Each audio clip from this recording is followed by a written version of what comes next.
सुप्रभात दोस्तों। मुझे यहाँ आकर बहुत खुशी हुई। आप सब टेक लोगों से बात करने का मौका मिला।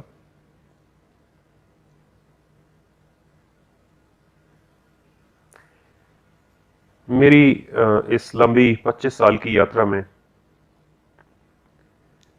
मैंने अपना उद्देश्य रखा है दुनिया को बदलना और सही खाना पीना। और जब मैं कहता हूं कि सही खाना पीना पर हम करेंगे, मैं इस पर पिछले 25 सालों से काम कर रहा हूं। विज्ञान के नाम पर, विकास के नाम पर, इकोनॉमिक्स के नाम पर दुनिया ने गलत रास्ता अपना लिया है जीवन के सार को संजोने में। इसलिए जीवन खतरे में है। जहां तक मेरा मानना है, अगले 20 सालों में इंसान बच्चे भी पैदा नहीं कर पाएगा। आदमी में स्पर्म्स की बहुत कमी हो गई है। अगले 20 सालों में औरतें ठीक से मेंस्ट्रुएट नहीं कर पाएंगी। यही सच्चाई है हम सब के लिए। सभी को यह समझना जरूरी है कि ये सबसे बड़ी समस्या हमारे सामने खड़ी है और हम इस बेकार पश्चिमी जीने के तरीके को अपनाने में लगे हैं और हमें इस बात का अनुमान भी नहीं कि हमारे साथ क्या हो रहा है। इसलिए सब कुछ ठीक करने की जरूरत है। अगर कल नहीं तो कम से कम कोई प्लान, कोई तरीका, कोई सिस्टम बनाने की जरूरत है। और दिक्कत यह है कि आपको सभी को यह समझाना होगा कि मौजूदा सिस्टम गलत है। इसीलिए शुरू के कुछ मिनट आपको ऐसा लगेगा कि मैं बहुत ज्यादा गलत बोल रहा हूं। कृपया मुझे गलत मत समझना, क्योंकि सब कुछ गलत हो गया है और हम ये सोचते हैं कि सब ठीक है, हम ठीक हैं। इसलिए इस तरह की भाषा का इस्तेमाल करना जरूरी है। मेरा उद्देश्य किसी को क्षति पहुंचाना नहीं है और न ही मेरे बोलने का ऐसा अभिप्राय है। इसीलिए मैं चाहता हूं कि आप ये समझें कि ये जरूरी है, क्योंकि सिस्टम कुछ इसी तरह से काम करता है। आइए मैं अपनी कहानी बताता हूं। मैं एक 25-26 साल का जवान लड़का था। मैंने अपनी PhD university of science Bangalore से पूरी की। मैंने स्टेरॉइड्स और माइक्रोब्स पर अध्ययन किया। स्टेरॉइड्स किसी भी जीवित प्राणी में एक सुपरवाइजर की तरह काम करते हैं। स्टेरॉइड्स कंट्रोल करते हैं, सुपरवाइज करते हैं, नियमित करते हैं, हेर फेर करते हैं, सब कुछ करते हैं। वो काफी कम मात्रा में होते हैं। सुपरवाइजर्स कम, वर्कर्स ज्यादा, ऐसे ही होता है ना। और स्टेरॉइड्स हेर फेर करते हैं, नियमित करते हैं, दाव लगाते हैं, शॉर्टकट करते हैं, जंप करते हैं, ऐसा सब कुछ करते हैं एक बायोलॉजिकल सिस्टम में।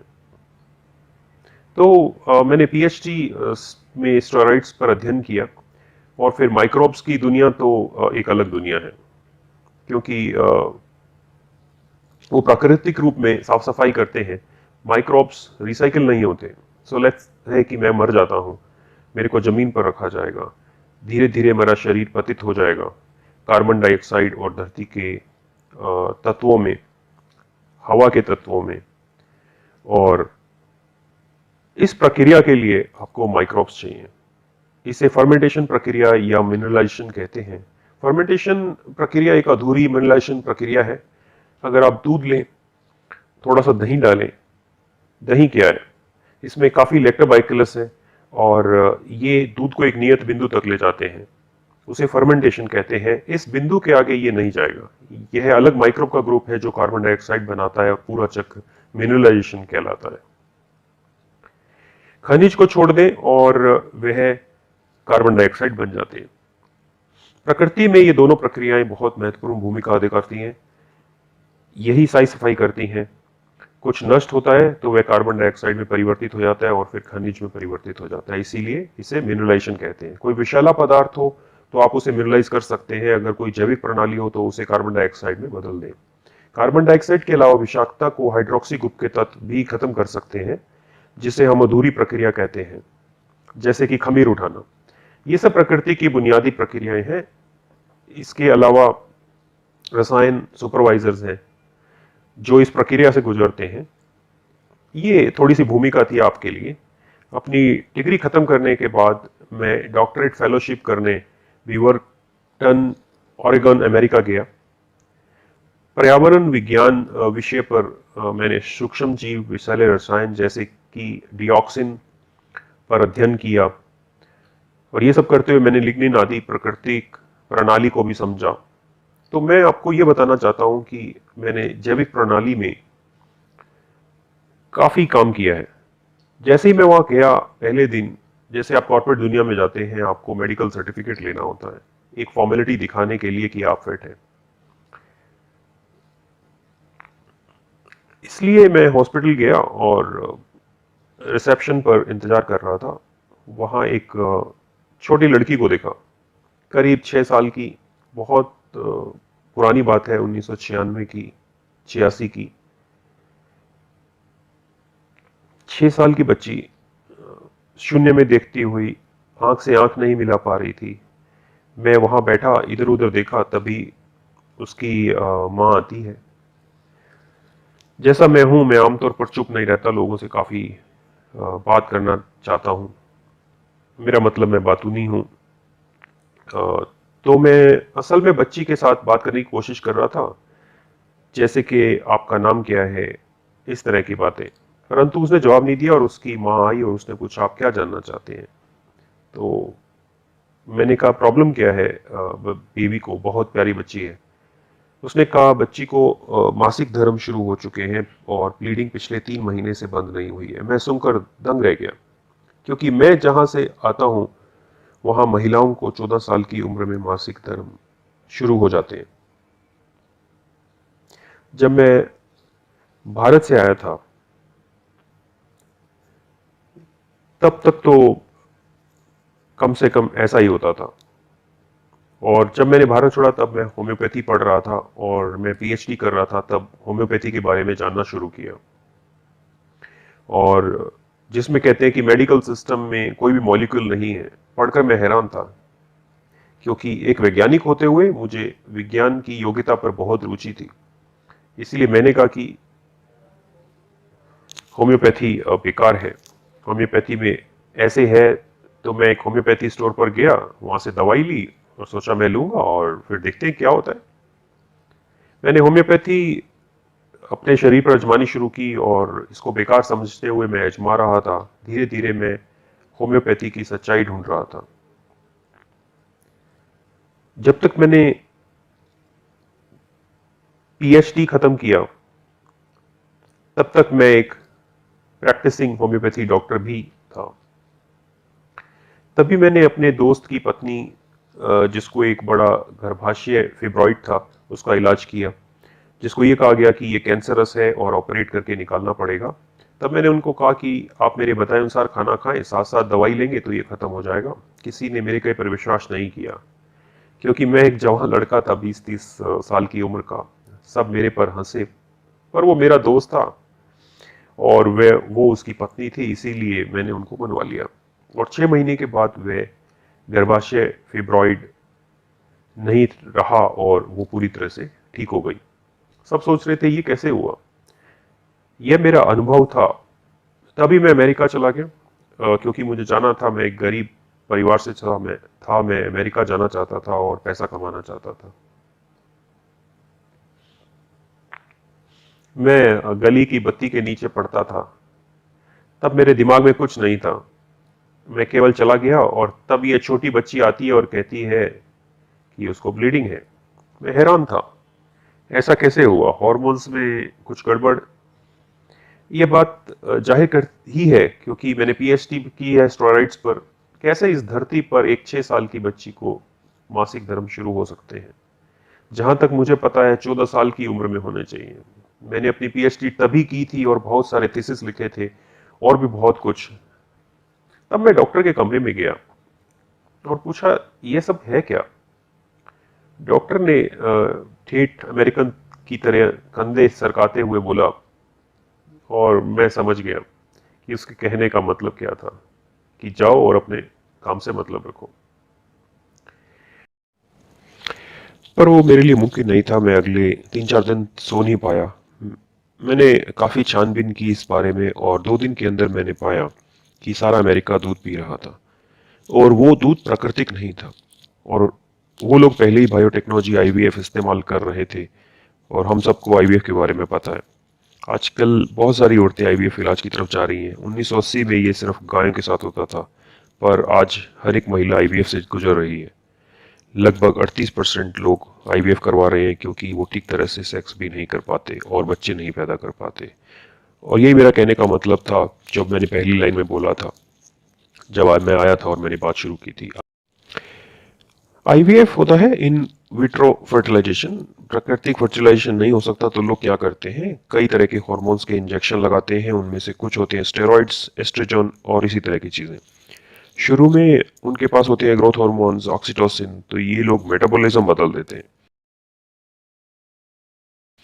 जैसे कि पहले गाय को 1-1.5 लीटर दूध देती थी, वो प्रेग्नेंट होने के बाद 15 या 20 लीटर दूध देती है। जब वो 20 लीटर दूध देती है, तो जो हार्मोन्स गाय को दिए गए थे उसके अवशेष दूध में भी आते हैं। तो ये लोग आर्थिक मॉडल बनाने के लिए ज्यादा दूध पैदा करते हैं, और अपने ही बच्चों को वह दूध पिछले 10 सालों से दे रहे हैं, और जिससे लड़कियों का हार्मोन संतुलन बिगड़ गया है। ये बदलाव पहले लड़कियों में दिख रहा था, अब धीरे धीरे ये लड़कों में भी दिख रहा है। और यही कारण है कि आज पुरुषों में शुक्राणुओं की गिनती नहीं है, और सारे तकनीकी लोग, खासकर सॉफ्टवेयर इंजीनियर के पास सिर्फ 20 मिलियन से कम है, जो कि 250 मिलियन होने चाहिए। ये सब कहानियां अमेरिका में बहुत साल पहले हो चुकी हैं। हम उन्हीं को यहाँ 20 साल बाद दोहरा रहे हैं। तो वहां जो 1986 में हुआ, वो मैंने पाया कि वह दूध की वजह से अमेरिका में औरतों के काम के दबाव की वजह से बच्चों को नर्सरीज में छोड़ना शुरू कर दिया। और तब वहां दूध की बोतलें, उनके पास निपल्स, सब प्लास्टिक के, और इस तरह की प्लास्टिक और पॉलीमर की चीजें जिंदगी में आ गई।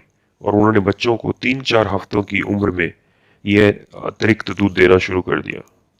माँ के माँ के दूध की जगह सारा सिस्टम वहीं से खराब होता गया।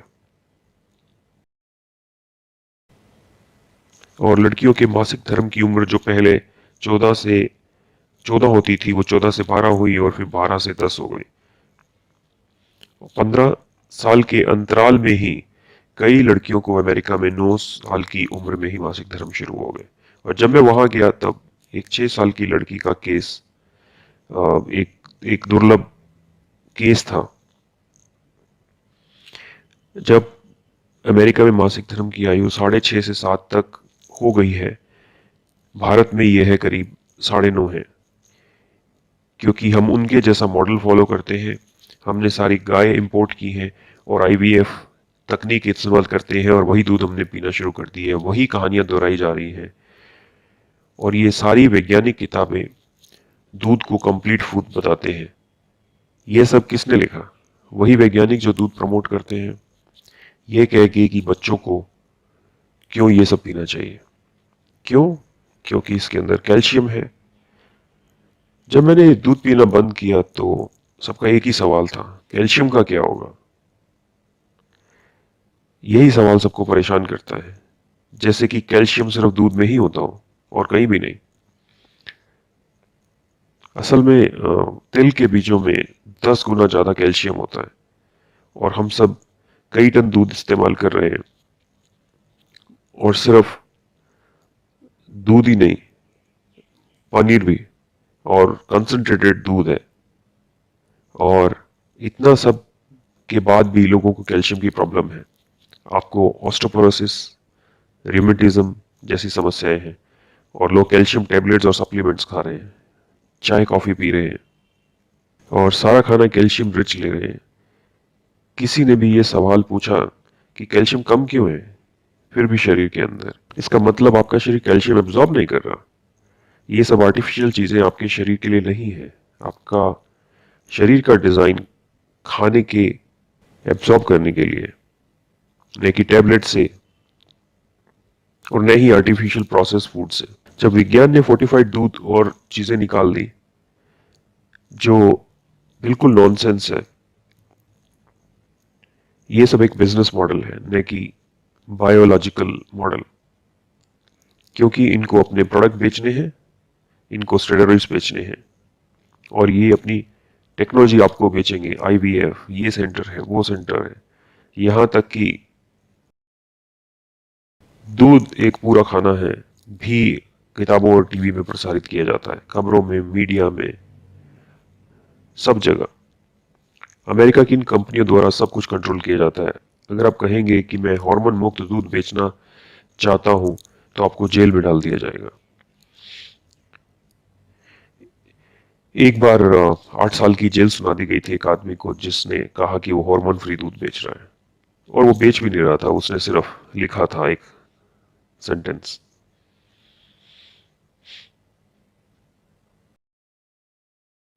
कहने का मतलब है कि सारी दुनिया दूध पी रही है। दूध है क्या? आइए इसे समझ लेते हैं। सही मायने में ये एक तरल पदार्थ है जिसे स्तनधारी सीधा ही अपने बच्चों को देते हैं। इसका मतलब ये हुआ कि ये सबसे अस्थायी पदार्थ है जो मां के स्तन से सीधा बच्चों के मुंह में जाना चाहिए। बस यही है, इसके अलावा सब कुछ गलत है।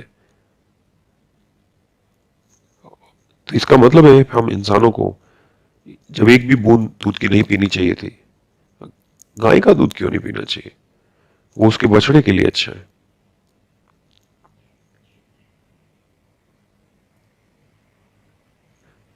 वो उसके बछड़े के लिए अच्छा है। ये गाय के थन से निकलता है उसके बछड़े के लिए, आपके बच्चों के लिए नहीं, आपकी कॉफी के लिए नहीं, आपकी पनीर के लिए नहीं, आइसक्रीम के लिए नहीं।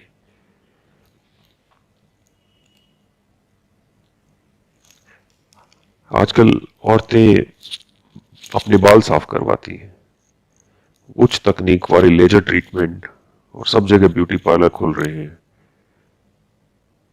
क्योंकि हार्मोन गड़बड़ हो गए। कोई भी डॉक्टर, कोई भी यूनिवर्सिटी इस बारे में बात नहीं करना चाहती। तो एक सही डॉक्टर का कहना क्या है? दूध मत पियो। बड़ा अजीब लगता है। कोई भी कहता है दूध मत पियो तो बकवास कर रहा है। सही मायने में दूध 3 हफ्ते के अंदर ही आपके हॉर्मोन्स और इम्यूनिटी में गड़बड़ कर सकता है। अब पूरी दुनिया पिछले 30-40 सालों से दूध पी रही है। सोचो कितना असंतुलन हो गया है। हम पूरी तरह से इम्बैलेंस में हैं। यही सारी सेहत संबंधी दिक्कतों का मुख्य कारण है। तो इन दिक्कतों को ठीक कैसे किया जाए? गोलियों से? आप डॉक्टर के पास जाते हैं और वो क्या कहते हैं कि हार्मोन गड़बड़ हो गया है, और वो क्या करते हैं, थोड़ा और हार्मोन दे दो। इससे पूरा संतुलन इतना नाजुक है कि अगर मैं आपको पिकोग्राम, नैनोग्राम मात्रा भी देता हूं तो भी संतुलन ठीक नहीं होगा। और यहां मैं आपको मिलीग्राम गोलियां आपके अंदर डाल रहा हूं, जिसका मतलब है कि मेरे अंदर 1 ग्राम कुछ चाहिए और मैं 1 टन डाल रहा हूं। और मैं कैसे ठीक करूंगा इस प्रॉब्लम को? सही मायने में इसको ठीक करना बहुत आसान है। दूध छोड़ दो, बस वही आपकी दवाई है। और सारी दुनिया के डॉक्टर क्या कर रहे हैं? क्या किसी डॉक्टर ने कभी दूध पीने से मना किया है? तो अगर आप दूध नहीं पिएंगे तो कैल्शियम की दिक्कत हो जाएगी। तो दूध पियो और कैल्शियम की गोली खा लो।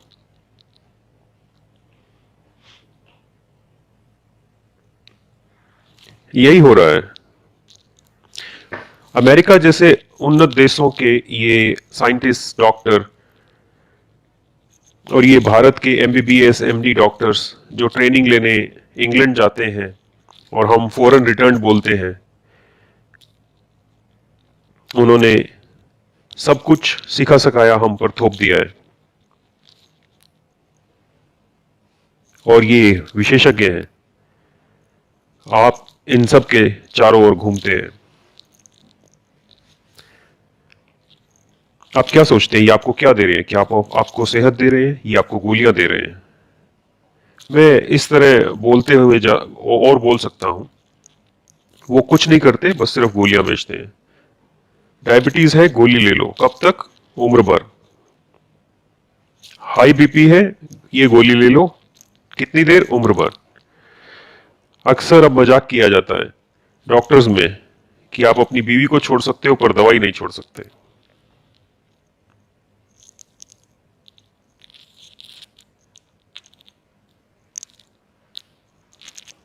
गठिया उम्र भर, थायराइड उम्र भर, माइग्रेन उम्र भर। हर साल इन्फेक्शन से बचने के लिए फ्लू के इंजेक्शन दिए जाते हैं। अमेरिका में तो फ्लू का एक सीजन आता है, फ्लू के लिए नहीं, वो गोलियों के लिए, इंजेक्शन के लिए आता है। और इस खास सीजन में हर आदमी को लाइन में लगना पड़ता है इंजेक्शन लेने के लिए। यहां तक कि कॉर्पोरेट ऑफिस में फ्लू इंजेक्शन के लिए सबको जाना पड़ता है, और अगर इंजेक्शन नहीं लिया तो आपको ऑफिस नहीं आने दिया जाता।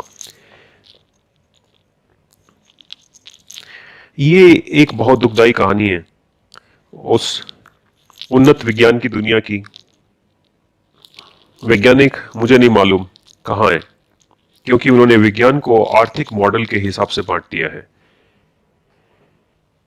इकोलॉजी नहीं है, जीव विज्ञान कहीं नहीं है। अगर उसमें जीव विज्ञान के मॉडल को जोड़ना हो तो दूध के बारे में पहले बताना पड़ेगा, खाने के बारे में पहले बताना पड़ेगा। यहीं पर सबसे बड़ी गलती हुई है इंसान से। इसीलिए मैंने कहा कि मैं दुनिया बदलना चाहता हूं। हम दुनिया को सही करना चाहते हैं, क्योंकि आदर्श पैसे के आधार पर बने हैं, सही विज्ञान के आधार पर नहीं। परंतु पश्चिमी दुनिया ने सभी को यह यकीन दिला दिया है कि वही सबसे उन्नत है विज्ञान में, क्योंकि उन्होंने आईफोन बना दिया, क्योंकि उन्होंने मिसाइल बना दिया, सिर्फ इसीलिए। पर मिसाइल बनाना और उड़ाना और शरीर से मल को निकालना दो अलग चीजें हैं। पश्चिमी लोग ठीक से मल भी त्याग नहीं कर सकते, उन्हें कब्ज रहती है। उन्हें मालूम नहीं कि सुबह ठीक से मल कैसे त्याग करना है। वो गोलियां खाते हैं, सब कुछ खाते हैं, पर ये काम नहीं करता। वो ठीक से पेशाब तक नहीं कर सकते। उनको ये नहीं पता कि कब पेशाब करना है, कैसे करना है, क्योंकि पेशाब के दबाव को महसूस नहीं कर पाते। पेशाब उनकी जानकारी के बिना बाहर आ जाता है। कोई बात नहीं, एक प्लास्टिक कैथेड्रल लगा देंगे। करीब 18% लोग ऐसे बैग और कैथेड्रल लगाकर घूम रहे हैं, क्योंकि उन्हें नहीं मालूम पेशाब कब आ जाए, कब रोके, कैसे रोके, क्योंकि प्रोस्टेट के नर्व सिस्टम का नियंत्रण खत्म हो चुका है। वो चलते हैं और पेशाब निकल जाता है। इसलिए दुनिया में कहीं भी जाएं, सब जगह अटैच्ड बाथरूम्स हैं। यकीन नहीं होता, यहां तक कि आप सोते हैं वहां टॉयलेट है। जैसे पानी गिरता है वैसे ही उनका कोई नियंत्रण नहीं है।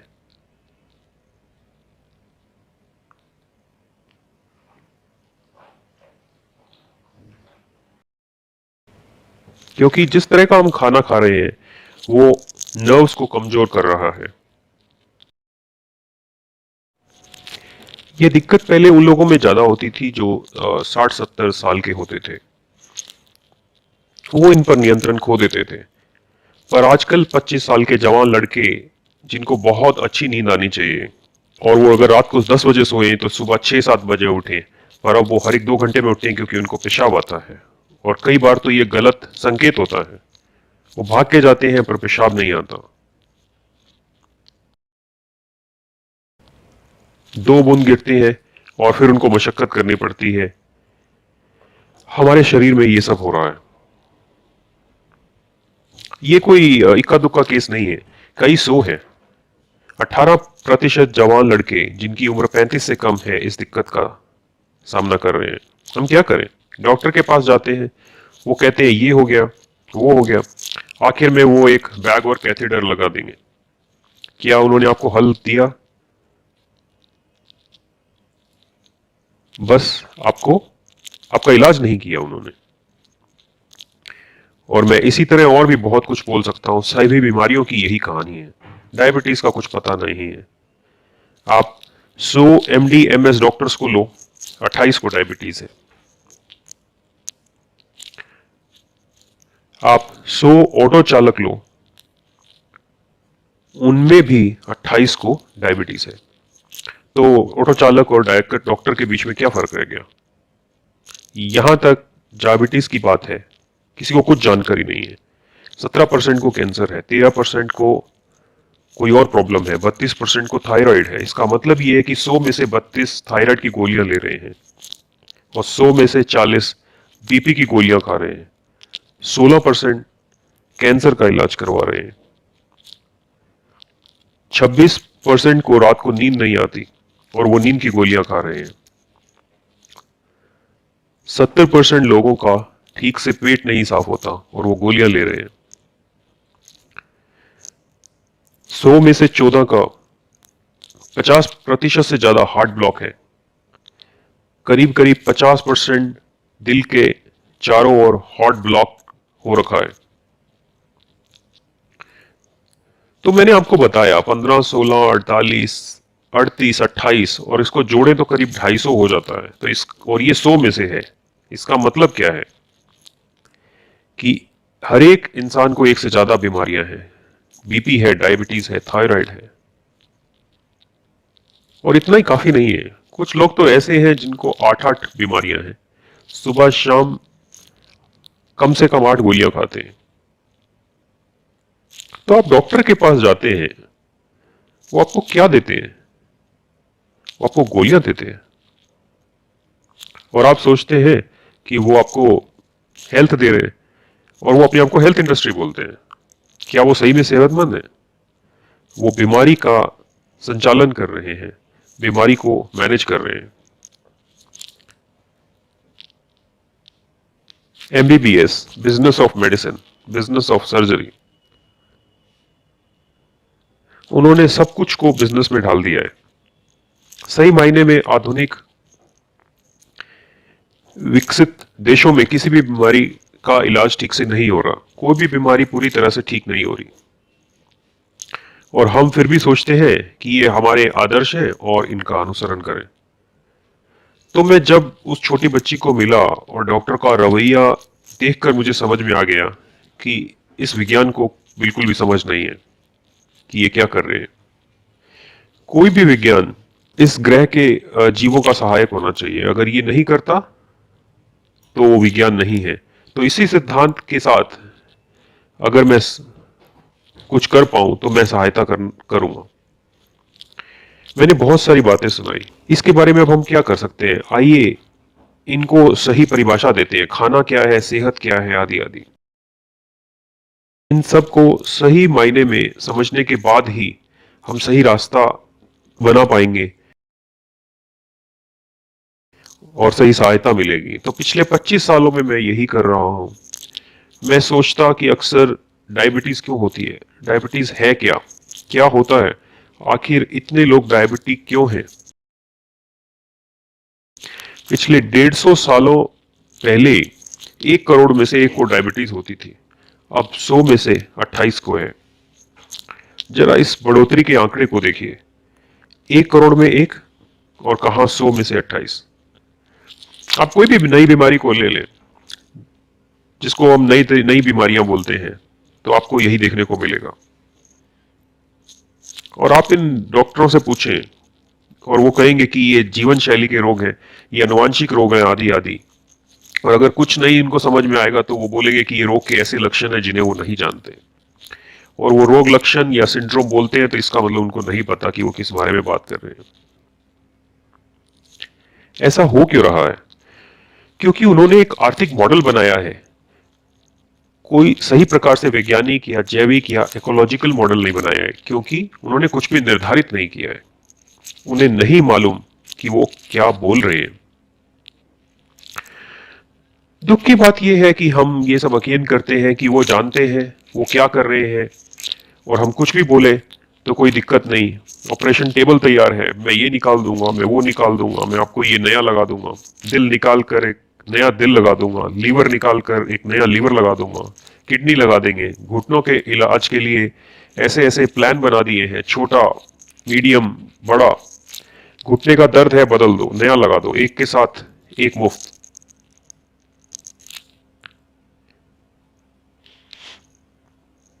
कैसे अजीब मॉडल है ये घुटने में दर्द है क्यों? दोनों जॉइंट के बीच कुछ जमा हो रहा है, मैं उसे कैसे निकाल सकता हूं बिना छुए हुए? ये कैसे कर सकते हैं? ये एक महत्वपूर्ण सवाल है। खून में ग्लूकोज की मात्रा, इसीलिए डायबिटीज है। सुबह शाम देखते रहो, इससे कोई फायदा नहीं होता, इसका इलाज करना पड़ेगा। मेरे पास ये टेक्निक है, टेक्नोलॉजी है, सॉफ्टवेयर है, चिप है, जिससे बिल्कुल सही ग्लूकोज की मात्रा को नाप सकते हैं, बिल्कुल सही मात्रा में इंसुलिन लगा सकते हैं। तो क्या आपने इलाज ढूंढ लिया? नहीं। शरीर में ग्लूकोज क्यों बढ़ रहा है? कुछ तो गलत है। इस मॉडल में कुछ तो गलत है, इसीलिए मरीजों की संख्या में बढ़ोतरी हो रही है। पिछले 40 सालों में कोई कमी नहीं हुई है। अगर हम सही इलाज ढूंढ लेते तो अस्पताल बंद हो जाने चाहिए थे। पर हो क्या रहा है? हर गली में अस्पताल और दवाई की दुकानें बढ़ रही हैं।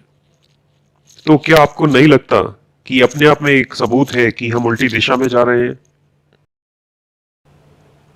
अगर मैं एक अच्छा डॉक्टर हूं तो मैं अगर हर हफ्ते नहीं तो कम से कम साल में मुझे कुछ तो दवाई की दुकानें और अस्पताल बंद करवाने चाहिए। अगर मैं अपना डॉक्टरी का काम सही तरह से तय करूं तो मैं समाज में क्या बढ़ाऊंगा? सेहतमंद लोग। पर अब हमारे पास इतने डॉक्टर हैं और इतने बढ़ रहे हैं, तो इसका मतलब क्या है? हम लोग एक बीमार समाज की ओर बढ़ रहे हैं, ये सच है। तो अब मेरा उद्देश्य क्या है? मेरा उद्देश्य है हॉस्पिटल्स को बंद करना। क्या हम कर सकते हैं? ये हमारा काम है। हम ये कैसे कर सकते हैं? जब हम जान लेते हैं कि बीमारियों की जड़ क्या है, हम उसे खत्म कर सकते हैं और हम ऐसे ही सेहतमंद रहेंगे। और ये सिर्फ पहला काम है। सही सेहत बीमारियों से फ्री होना नहीं, बल्कि इससे भी आगे बढ़कर उससे परे। और असल में यही मेरा इरादा है। और जो बीमारियां हैं, जैसे मधुमेह है, कैंसर है, माइग्रेन है, ये सब तो गायब हो जाएंगी जब मैं आपको सेहतमंद बना दूंगा, जब मैं आपको बीमारियों से लड़ने के काबिल बना दूंगा। जब आपके शरीर में बीमारियां ही नहीं होंगी तो इलाज का सवाल ही कहां उठता है। हमारे शरीर की वो स्टेज होनी चाहिए जहां पर उसमें इतनी शक्ति होगी कि वह बीमारियों से लड़े ही नहीं, उनको होने ही ना दे। तो क्या हम ऐसा शरीर पा सकते हैं जो बीमारियों से शुरू से ही लड़े? यहां मैं बीमारियों के इलाज की बात नहीं कर रहा, मैं बात कर रहा हूं उनको पूरी तरह खत्म करने की। मेरा ये सपना है कि 30 साल के बाद हमारे बच्चे बात करें कि मेरे पिताजी को कुछ मधुमेह नाम की बीमारी थी, मेरे दादाजी को कुछ कैंसर नाम की बीमारी थी, और उन बच्चों को असल में उन बीमारियों के बारे में पता ही नहीं होना चाहिए। क्या हम ऐसा संसार बना सकते हैं? और ऐसा ही मैं करने निकला हूं। हमें यह समझने की जरूरत है कि हम इस बारे में क्या कर सकते हैं। हमारी प्रॉब्लम का सोर्स क्या है? खाना जो हम खा रहे हैं। क्योंकि पिछले 150 सालों में जो खाना सारा संसार खा रहा है वो बिल्कुल अलग है जो हम आज खा रहे हैं। खाना और तौर तरीके बदल गए हैं। खाना पूरी तरह गड़बड़ हो गया है और वो कंपनियों की वजह से खाना गड़बड़ हुआ है। खाद बनाने वाली कंपनियां, कीटनाशक बनाने वाली कंपनियां, इन्होंने खाना बनाना शुरू कर दिया है और वही हम खा रहे हैं। इसी से सब नुकसान हुआ है। तो ये खाना जो हम खा रहे हैं पिछले 50-60 सालों में, यही हमें बीमार कर रहा है और इसके बारे में कोई बात नहीं कर रहा। चाहे वो गेहूं हो, चावल हो, दूध हो, चीनी हो, अंडे हो, सुअर हो, गाय, मुर्गे। और ये लोग इस सब को बहुत बड़े पैमाने पर बनाने में लगे हैं और पूरी दुनिया इस सब को खाने की तरह खा रही है। यही दिक्कत है। और ना कोई कंपनी, ना कोई मल्टीनेशनल कंपनी जो इनकी प्रोडक्शन में, इनके डिस्ट्रीब्यूशन में लगे हुए हैं, कोई भी इस कंपनी या बिजनेस इस चीज को नहीं मानेंगे कि ये प्रॉब्लम है। तो आप डॉक्टर के पास जाते हैं, वो क्या क्या कहते हैं खाने के लिए? गेहूं। एक मधुमेह का रोगी है, वो क्या खा रहा है? चपाती। पूरा संसार गेहूं खा रहा है और सारे संसार में मधुमेह से लोग पीड़ित हैं। हमारे यहाँ 28%, अमेरिका में 20%, न्यूजीलैंड में 36% लोग। और ये गेहूं की प्रॉब्लम नहीं है। तो आप कहेंगे कि ये लाइफस्टाइल बीमारी है, तो मुख्यमंत्री की लाइफस्टाइल देख लो, ऑटो चालक की लाइफस्टाइल देख लो। क्योंकि हमारे यहाँ 100 में से 28 ऑटो चालक को मधुमेह है। आप 100 मुख्यमंत्री लेते हैं तो 28 को मधुमेह है। तो सब तरफ पैटर्न और वितरण एक जैसा है। चाहे आप डॉक्टर ले लो, चाहे आप योगा टीचर ले लो, 28 योग टीचर को मधुमेह मिलेगा। योग टीचर क्यों, स्वामी जी इसको ले लो, और उनमें भी 28 और 1 का मिलेगा आपको।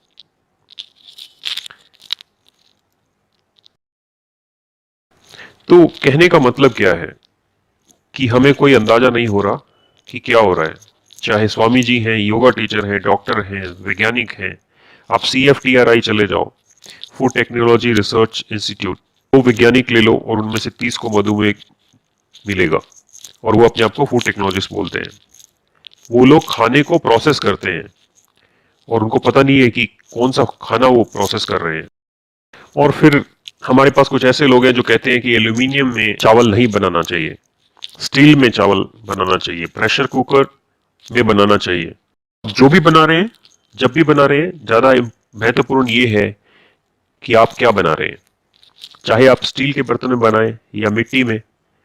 हालांकि मिट्टी में बनाना स्टील में पकाने से बेहतर है। स्टील एल्यूमिनियम से बेहतर है। एल्यूमिनियम नॉन स्टिक से बेहतर है। नॉन स्टिक पैन सारे पॉलीमराइज्ड हैं, सारे पॉलीमर कण आपके शरीर में जाते हैं। 6 महीने के इस्तेमाल के बाद नॉन स्टिक तवा स्टिकी हो जाता है। तो नॉन स्टिक तवे को क्या हुआ? नॉन स्टिक मटेरियल आपके पेट में चला गया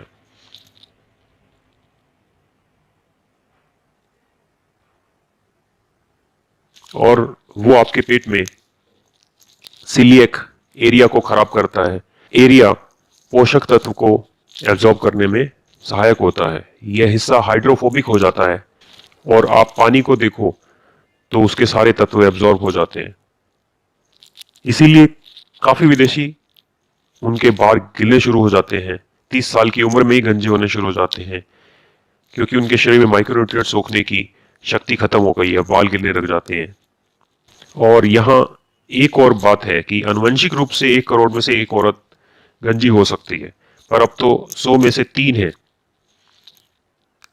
ये अपने आप में एक चिंता का विषय है कि हम सेहत के मामले में कितने विक्षिप्त हो गए हैं। पुरुषों में ये भी दिक्कत है और ये ज्यादा है। पहले 45 साल के बाद 21% होते थे, अब 45 के बाद 60% पुरुष गंजे हैं। ये सारी दुनिया के आंकड़े हैं, जिससे हमें पता चलता है कि कितने गलत जा रहे हैं हम। ये सब उदाहरण है जो मैं आप लोगों को बताना चाहता हूं। तो आप में से कई युवा लोग कहेंगे कि ये बंदा क्या अजीब बात बोल रहा है, पर आपको पूरी मानव जाति पर निगाह डालनी होगी, एक जगह से दूसरी जगह समझना होगा। पर हम इन सब कंपनियों से काफी गलत जानकारी हमें मिलती रहती है, जैसे कि हमारा जीवन काल बढ़ गया है, हम पहले से ज्यादा जी रहे हैं। पर पैरामीटर्स क्या हैं? पहले दुर्घटनाएं ज्यादा होती थी, जंगली जानवर और युद्ध बहुत होते थे, और बीमारियों से इतने लोग नहीं मरते थे, वो जानवरों से लड़ के मरते थे। तो ये कहना मुश्किल है और यही गड़बड़ हुई है। पहले 40 साल तक जीते थे, अब ज्यादा जीते हैं। इसी के आधार पर ये सब बोला जाता है। अब रोज जंगली जानवरों से उतना पाला नहीं पड़ता तो लोग ज्यादा जिंदा रहते हैं। अगर मैं 100 लोगों को लूं और जंगल में छोड़ दूं तो देखना होगा कि क्या होता है। कितने लोगों को समझ में आया जो मैंने अभी समझाया है? कि जितने आंकड़े हम सुनते हैं ये सब फर्जी आंकड़े हैं, क्योंकि अब मापदंड और परिस्थितियां बदल चुकी हैं। परंतु ये वैज्ञानिक दुनिया के अपने तरीके हैं यकीन दिलाने के। हमें इस तरह के बने बनाए आंकड़े दिए जाते हैं। आप सब सॉफ्टवेयर के लोग हैं, आपको पता है आंकड़े कैसे बदले जाते हैं।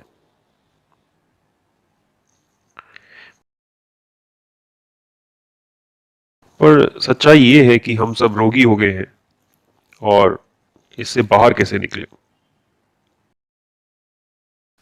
खाना क्या है ये समझना होगा।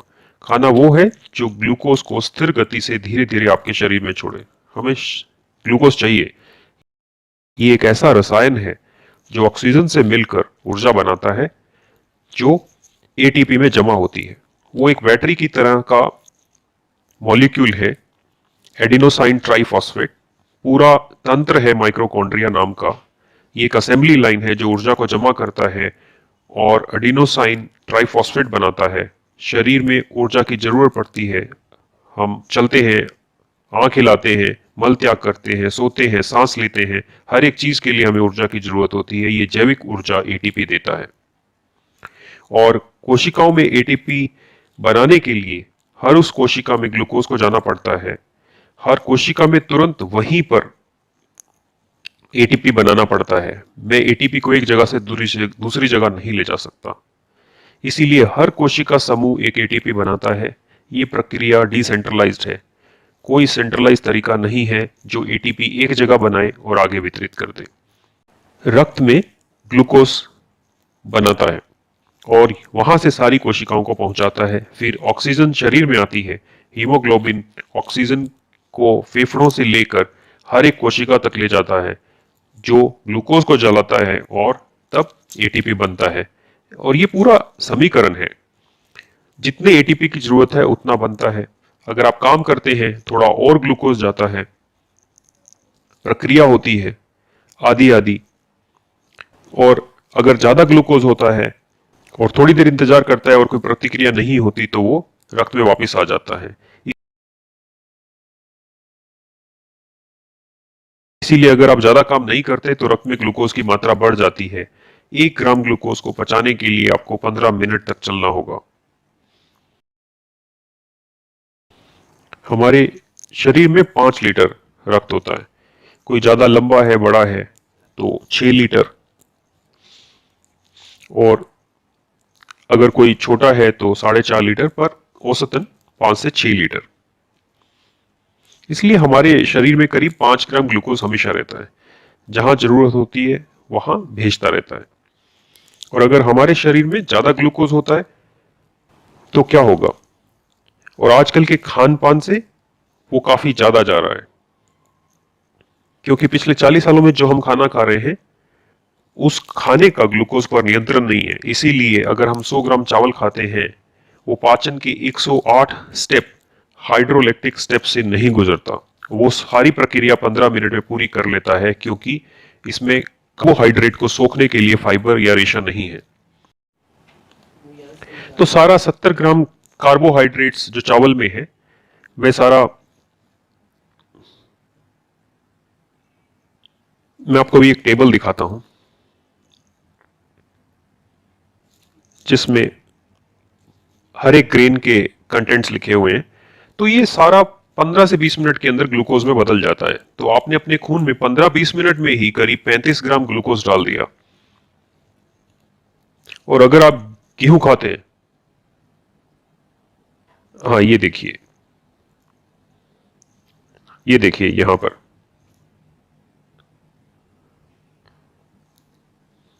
पेडी चावल में 79 ग्राम कार्बोहाइड्रेट्स है। ओह, मुझे लगा मैं इसको हिला सकता हूं। अच्छा, इस तरफ भी है। गेहूं में 76 ग्राम कार्बोहाइड्रेट्स है, ज्यादा अंतर नहीं है। और फाइबर कितना है? पेडी चावल में 0.2 ग्राम, गेहूं में 1.2 ग्राम। और अनाज की संरचना ऐसी है कि सिर्फ 0.2 ग्राम फाइबर अनाज के ऊपर है। और एक बार अगर आप उसको पाउंड कर दें तो फिर उसका वो फाइबर भी गया। और आजकल तो हम पाउंड चावल खा भी नहीं रहे, हम पॉलिश चावल खा रहे हैं। तो मशीन से पॉलिश किया जाता है और फाइबर बिल्कुल जीरो हो जाता है। और अगर हम गेहूं की बात करें तो ये जो 1.2 ग्राम फाइबर होता है उसको ओलोक्सन से ट्रीट किया जाता है। ओलोक्सन क्या है? एक ब्लीचिंग पाउडर की तरह का केमिकल है, और जो उसको ऑक्सीडाइज कर देता है, जो भी फाइबर होता है उसको महीन पीसने के लिए, और वही आटा बनता है। इसमें जीरो फाइबर है। तो 75-76 ग्राम में से जो भी है वो कार्बोहाइड्रेट क्या है? वो एक मोनोमर की सीरीज है। जो ग्लूकोज है, सुक्रोज बनता है, और ऐसे पॉली कार्बोहाइड्रेट बनते हैं। और जब हम इसको पचाते हैं तो क्या होता है? ये मोनोमर्स बन जाते हैं, और अंत में क्या होता है? एंड प्रोडक्ट डाइजेशन का जो है वो ग्लूकोज है। कहने का मतलब है सुक्रोज हमारे शरीर में ग्लूकोज और फ्रुक्टोज बनाते हैं। और जब आप 100 ग्राम चावल या गेहूं खाते हैं तो लगभग 30 ग्राम ग्लूकोज आपके खून में थोड़े ही समय में, यानी 15 से 20 मिनट में डाल रहे हैं। आजकल आप कॉफी पीते हैं, जूस पीते हैं, पेप्सी कोक पीते हैं। सारे बड़े बड़े stars Pepsi Coke Thums Up बेच रहे हैं। असल में वो 100 मिलीग्राम पानी में 45 ग्राम चीनी बेच रहे हैं। 45 ग्राम चीनी का मतलब है एक ही शॉट में 22.5 ग्राम ग्लूकोज आपके शरीर में चला गया। तो अगर एक दिन में आप अंदाज लगाएं तो आप करीब 150 से 170 ग्राम ग्लूकोज अपने खून में डाल रहे हैं एक दिन में। परंतु जैसा मैंने आपको बताया, अगर आपको 1 ग्राम ग्लूकोज को कार्बन डाइऑक्साइड में बर्न करना है तो आपको क्या करना पड़ेगा? आपको 15 मिनट वॉक करना पड़ेगा। और अगर आप 5 ग्राम ग्लूकोज को बर्न करना है तो आपको कितना वॉक करना पड़ेगा? 75 मिनट। और अगर आपके पास 175 ग्राम ग्लूकोज है तो कितनी वॉक हुई? 30 घंटों से ज्यादा। और आपके पास कितने घंटे हैं? सिर्फ 24 घंटे। क्या असल में कोई भी 1-2 घंटे की वॉक करता है क्या? 1-2 घंटे भी? तो अगर आप 2-2.5 घंटे भी वॉक करते हैं तो आप करीब 10 से 12 ग्राम ग्लूकोज ही कंज्यूम करते हैं। और इतनी पर्याप्त क्षमता उत्पन्न होती है कि खून से ग्लूकोज निकल जाए और फिर आपको ग्लूकोज और चाहिए। पर हम सब टेकीज हैं। हमने असल में सब किसानों को भी टेकी बना दिया है। खेत में पानी देने के लिए एप्स हैं, और भी बहुत कुछ। एक जगह बैठ के बटन दबा के हो सकता है, देख सकते हैं कि क्या चल रहा है। और यही दुनिया है आजकल।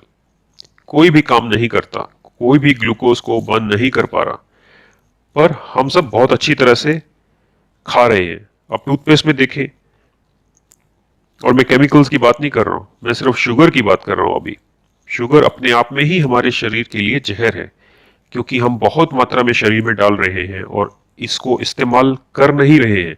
तो हो क्या रहा है? हमारे शरीर में ग्लूकोज की बहुत ज्यादा मात्रा एकमुलेट हो रही है, जमा हो रही है।